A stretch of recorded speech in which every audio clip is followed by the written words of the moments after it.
11th admission 2026-27. तर ज्याही विद्यार्थ्यांना 11साठी form भरायचा असेल तर त्यांचे जे फॉर्म आहे हे सुरू झालेले आहे. आता 21 आणि 22 तारीख या 2 दिवसामध्ये तुम्ही पार्ट 1, पार्ट 2 आणि कोट्याअंतर्गत तिन्ही फॉर्म भरू शकता. तर या व्हिडिओमध्ये आपण ज्या विद्यार्थ्यांनी रजिस्ट्रेशन केलेलं नसेल म्हणजे नवीन रजिस्ट्रेशन कसे करायचे म्हणजे पार्ट 1, तर संपूर्ण पार्ट 1 स्टेप बाय स्टेप या व्हिडिओमध्ये बघणार आहे. किंवा ज्यांना फॉर्म एडिट करायचा असेल तर एडिटसुद्धा तुम्ही सेम प्रोसेसनी करू शकता पार्ट 1. कारण की भरपूर विद्यार्थ्यांनी जो पार्ट 1 फॉर्म होता हा लॉक केलेला असेल किंवा त्यांना काही चेंजेस करायचे असेल डॉक्युमेंट्स म्हणा किंवा काही, तर तुम्ही याच प्रोसेसनी तुमचा जो फॉर्म आहे अनलॉक करून परत पूर्ण फॉर्म भरू शकता. ठीक आहे. तर नवीन रजिस्ट्रेशन ज्यांनी आतापर्यंत रजिस्ट्रेशन केलेलं नाही आहे म्हणजे पार्ट 1 फॉर्म पूर्ण या व्हिडिओमध्ये आपण बघणार आहे. आणि पार्ट 2 म्हणजे कॉलेजचे जे नाव असणार आहे, तर यानंतरचा जो व्हिडिओ असेल तो तुम्हाला त्यामध्ये कॉलेजचे नाव कसे टाकायचे या संदर्भात संपूर्ण माहिती दिली जाणार. तर सर्वात प्रथम साईडवर आल्यानंतर बघू शकता स्टुडंट रजिस्ट्रेशन असं एक ऑप्शन दिलेलं आहे. तर स्टुडंट रजिस्ट्रेशनला क्लिक करून आपण आपले प्रोफाईल पूर्ण फॉर्म संपूर्ण स्टेप बाय स्टेप या व्हिडिओमध्ये बघणार आणि या प्रकारे तुम्ही तुमचा फॉर्म भरणार. तर स्टुडंट रजिस्ट्रेशनला क्लिक करा. स्टुडंट रजिस्ट्रेशनला क्लिक केल्यानंतर अशा प्रकारे तुम्हाला संपूर्ण माहिती येणार. विद्यार्थी महाराष्ट्र स्टेटमधून असेल तर इथे क्लिक करा, महाराष्ट्राच्या बाहेरून असेल तर इथे क्लिक करा, फ्रेशर असेल तर इथं क्लिक करा, रिपीटर असेल म्हणजे परत 10वी दिली असेल तर इथे क्लिक करा, किंवा या अगोदर पास झालेलं असेल मागच्या वर्षी किंवा त्याच्या मागच्या वर्षी तर प्रिव्हियसली पास यावरती क्लिक करा. त्यानंतर इथे बोर्ड कोणते होते, SSC, CBSE, ICSE, IB या प्रकारे बोर्डची माहिती दिलेली आहे. यामधून जर बोर्ड नसेल तर तुम्ही अदरचं ऑप्शन घेऊ शकता. ठीक आहे. यामध्ये अशा प्रकारे संपूर्ण माहिती फिलअप करून घ्या. आणि जे विद्यार्थी स्टेट बोर्डमध्ये असेल त्यांनी पहिलं ऑप्शन, CBSE वाल्यांनी सेकंड नंबरचं ऑप्शन चूज करायचं आहे. त्यानंतर जेही तुमचा रोल नंबर आहे तो रोल नंबर टाका. इथे तुमच्या आईचे नाव टाका. जर महाराष्ट्र स्टेट बोर्ड असेल तर इथून व्हेरीफाय करा, तुम्हाला ही माहिती येऊन जाणार, तुमचं नाव वगैरे संपूर्ण माहिती येऊन जाणार.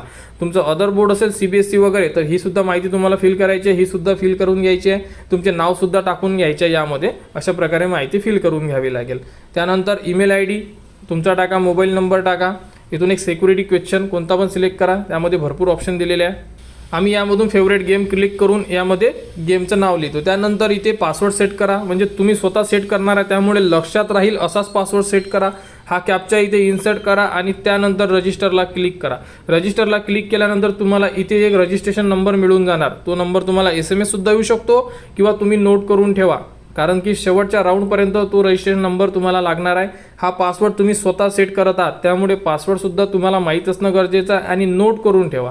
अशा प्रकारे तुमचा ID आणि पासवर्ड आता रेडी झालेला आहे. ठीक आहे. यामध्ये मार्क्स नाव वगैरे टाकताना व्यवस्थित टाका, एडिट ऑप्शन नाही आहे. त्यामुळे पहिलं जे रजिस्ट्रेशनचं पेज आहे म्हणजे हे पेज मी परत दाखवतोय तुम्हाला, बघा हे पेज क्लिअरली चेक करून टाका. कारण की यामध्ये जर काही चूक झाली, नेम वगैरे जर चुकलं तर तुम्हाला अडचणी जाऊ शकतात. रजिस्टरला क्लिक केल्यानंतर तुमचा ID तुमच्या समोर दिसत आहे, प्रिंट काढू शकता, डाउनलोड करू शकता. क्लिअर स्क्रीनशॉट काढून ठेवा म्हणजे ID तुमच्याकडे राहणार. ओके. पासवर्ड तुम्ही स्वतः सेट केलेला आहे. क्लिअर. त्यानंतर आता प्रोसीड टू लॉग इनला क्लिक करा. बघा यामध्ये तुम्हाला तुमचा जो ID टाकायचा आहे, जो ID तुम्हाला मिळालेला आहे, पासवर्ड तुम्ही स्वतः सेट केलेला आहे, हा कॅप्चा इथे इन्सर्ट करा आणि त्यानंतर लॉग इन करा. लॉग इन केल्यानंतर संपूर्ण माहिती तुम्हाला तुमच्या स्क्रीनवर दिसत असेल. ठीक आहे. आता भरायचा आहे तुम्हाला फॉर्म, तो म्हणजे पार्ट 1. आता या व्हिडिओमध्ये आपण फक्त पार्ट 1ची संपूर्ण माहिती फिलअप करणार आहे. पार्ट 1चा जो ऑप्शन दिलेला आहे टॉप पोझिशनला तिथे तुम्हाला क्लिक करायचं आहे. तिथे क्लिक केल्यानंतर स्टेप बाय स्टेप एकूण एक जी स्टेप दिलेली आहे, जसं एवढ्या स्टेप आहे ह्या पूर्ण कंप्लीट करायच्या आहे आपल्याला 1 बाय 1. रजिस्ट्रेशन डिटेल्सला जर क्लिक केलं तर पहिली जे आता आपण फॉर्म भरलेला आहे रजिस्ट्रेशनचा तीच माहिती येऊन जाणार. 10वीचा रोल नंबर, नाव वगैरे संपूर्ण माहिती तुम्हाला येऊन जाणार.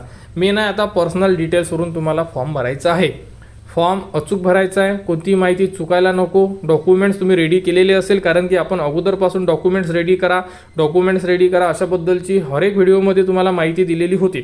तर डॉक्युमेंट रेडी केलेले असेल तुम्ही तर ते डॉक्युमेंट्स तुम्ही यामध्ये आता अपलोड करू शकता. कोणाचे डॉक्युमेंट्स यायचे असेल तर डिक्लेरेशन फॉर्म आहे, तो डिक्लेरेशन फॉर्म तुम्ही अपलोड करू शकता.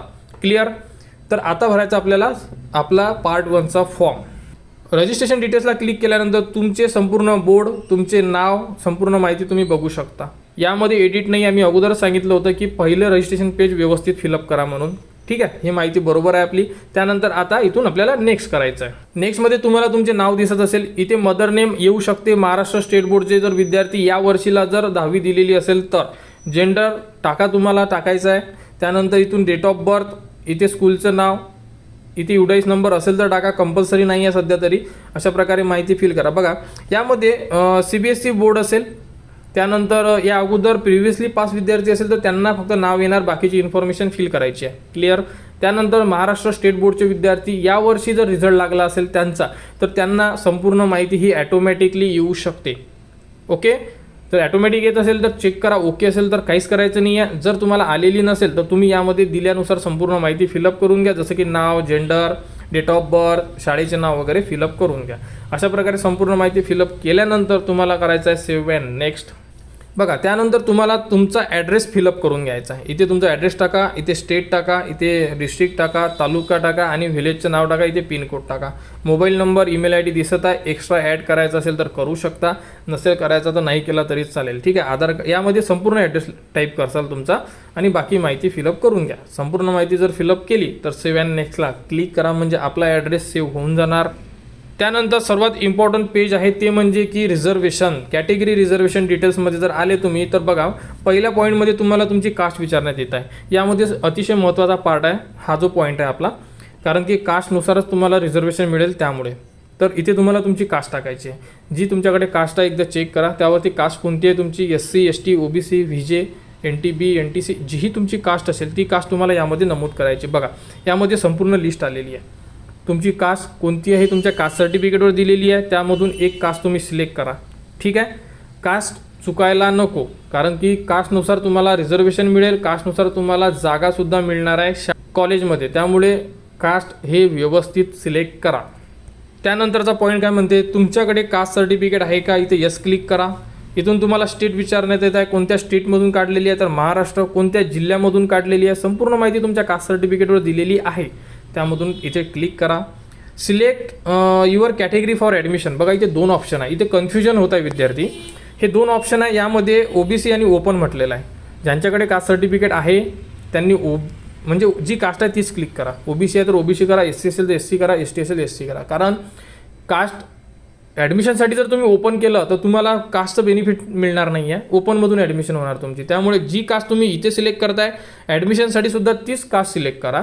जर विद्यार्थी ओपनच असेल तर तो दोन्ही ठिकाणी ओपन करणार, आणि ज्यांच्याकडे डॉक्युमेंट्स नसेल, कास्ट सर्टिफिकेट निघतच नाही, मिळतच नाही, ते विद्यार्थी मग ॲडमिशनसाठी ओपन करू शकतात, कारण की त्यांना डॉक्युमेंट्स मिळत नाही त्यामुळे.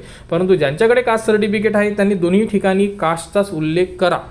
क्लिअर. अशा प्रकारे माहिती फिलअप केल्यानंतर आता काही रिझर्वेशन डिटेल्स आहेत ते आपण बघू. बघा डिसेबिलिटी, हँडिकॅप, येस ऑर नोमध्ये आन्सर द्यायचा आहे. अर्थक्विक, प्रोजेक्ट अफेक्टेड म्हणजे प्रकल्पग्रस्त. त्यानंतर parents transfer form online procedure area, इथे सुद्धा नोज येणार आहे. ग्रँडफादर, फ्रीडम फायटर, हे संपूर्ण तुम्हाला एकदा रीड करून घ्या. जसं की तुम्ही स्पोर्ट वगैरेमध्ये आहे का, तुमचे वडील एक सर्व्हिसमॅन वगैरे आहे का, यामध्ये एकदा तुम्हाला रीड करून हे आन्सर तुम्हाला द्यायचे आहे स्वतः. कारण हँडिकॅपवाला हँडिकॅपला येस करेल, जर हँडिकॅप नसेल तर तो नो करेल. अशा प्रकारे संपूर्ण माहिती तुम्हाला फिलअप करून घ्यायची आहे येस नोमध्ये. त्यानंतर बघू शकता अतिशय महत्त्वाचा पार्ट म्हणजे कोटा अंतर्गत जो 0 राऊंडचा फॉर्म होणार आहे तुमचा, म्हणजे राऊंड होणार आहे, त्यासाठी इथे महत्त्वाचं आहे. बघा मायनॉरिटी कोटा तुम्हाला यस करायचा आहे का एकदा चेक करा. In house quota, in house quota म्हणजे जिथे तुमची 10 झालेली आहे तिथे तुम्हाला 11 करायचं आहे का. जर 11 करायचं असेल तर तुम्ही इन हाऊस कोट्याला यस करू शकता. क्लिअर. मायनॉरिटी असाल तर तुम्ही मायनॉरिटीला यस करा, नसाल तर नो करा.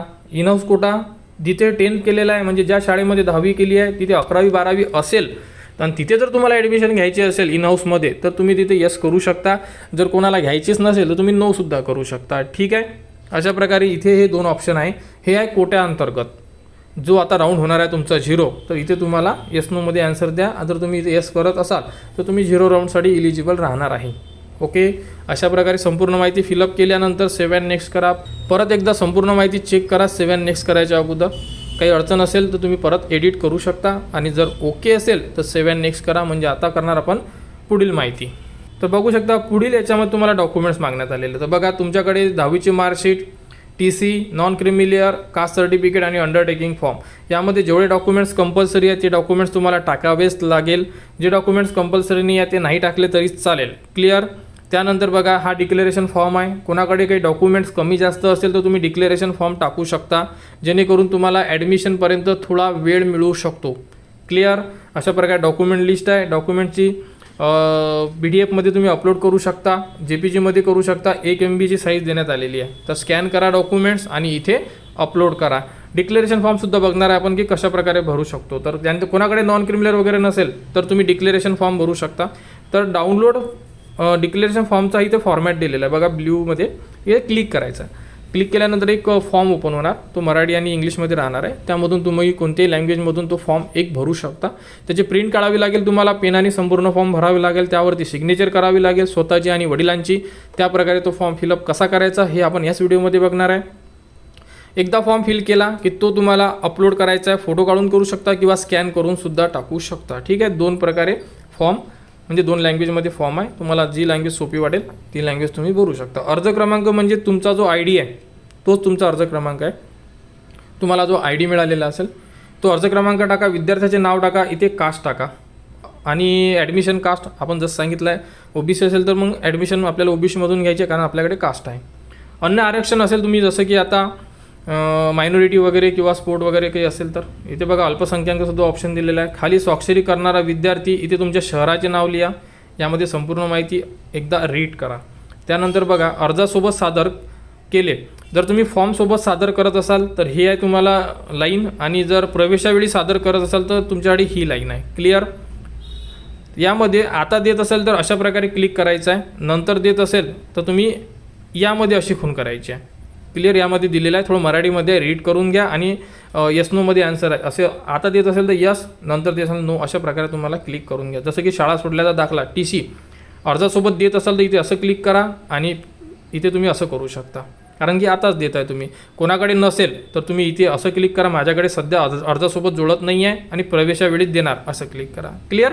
अशा प्रकारे संपूर्ण माहिती तुम्ही यामध्ये तुमच्या डॉक्युमेंटनुसार फिलअप करून घ्या.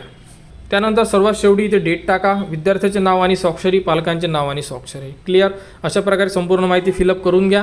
प्रिंट काढलेली आहे, सगळं माहिती भरलेली आहे, साईन झालेली आहे. फोटो काढून किंवा स्कॅन करून तुम्ही परत डिक्लेरेशन फॉर्ममध्ये हा जो फॉर्मॅट आहे हा अपलोड करून घ्या. अशा प्रकारे संपूर्ण डॉक्युमेंट्स अपलोड करा आणि त्यानंतर सेव्ह अँड नेक्स्टला क्लिक करा.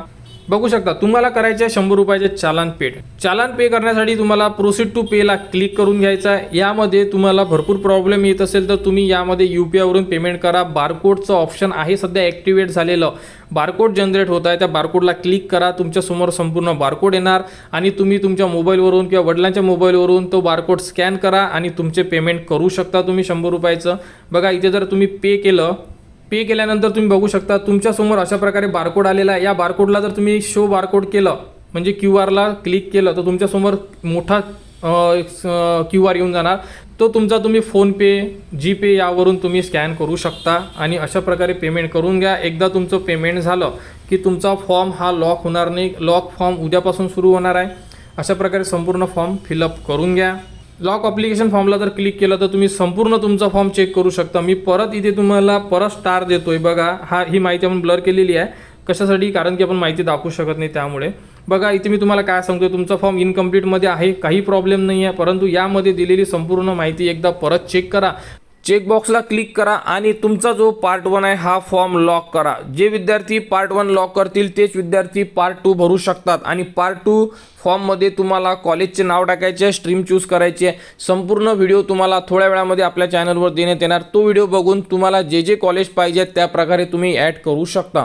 कोट्याअंतर्गत ज्यांना फॉर्म भरायचा असेल त्यांना एक स्पेशल व्हिडिओ देण्यात येणार आणि ज्यांनाही रेग्युलर कॅप राऊंड 1 मध्ये फॉर्म भरायचा आहे तर त्या विद्यार्थ्यांना पार्ट 2 थोड्या वेळामध्ये आपल्या चॅनलवर देण्यात येणार. आणि पार्ट 1 हा फॉर्म आहे तर या प्रकारे अगोदर संपूर्ण फॉर्म भरून घ्या. पार्ट 1 लॉक करा आणि लॉक केल्यानंतरच आपण पार्ट 2चा फॉर्म भरू शकतो. संपूर्ण अपडेट तुम्हाला आपल्या चॅनलवर वेळोवेळी देणे सुरू आहे आणि सुरू राहणार. त्यासाठी आपल्या चॅनलच्या कनेक्टमध्ये राहा, चॅनलला सबस्क्राईब करा व हा व्हिडिओ इतरांपर्यंत शेअर करा.